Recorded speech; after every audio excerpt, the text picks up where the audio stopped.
ამ დღეს არნახული ერთსულოვნება, გაუტეხელობა, შეუპოვრობა ვაჩვენეთ მთელ მსოფლიოს და ბუნებრივია ამის გამო დიდი აგრესია იყო რუსეთის მხრიდან იმ დღეს გამოჩენილი, მაგრამ ამან არ დაგვაცილა იმ მიზანს, რისთვისაც ჩვენ მოქალაქეებმა სიცოცხლე შეწირეს.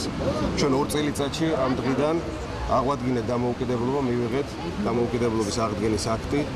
ჩემი აზრით 20 წლის, 23 წლის შემდეგ თუ კი რამეს ვინატრებდი დღეს, ის არის ისეთივე ერთსულოვნება ვაჩვენოთ დღეს ქართველებმა. შუღლი დაპირისპირება დავივიწყოთ და ერთად, ვისაც მართლა გვტკივა ეს ქვეყანა, დავიწყოთ ეროვნული სახელმწიფოს შენება. ჩემი აზრით ეს ის ოცნება, ის ქართული ოცნება, რომელიც ჰქონდათ ჩვენს გარდაცვლილ თანამოქალაქეებს ოცნებად და ერთად უნდა ავიხდინოთ ეს ოცნება.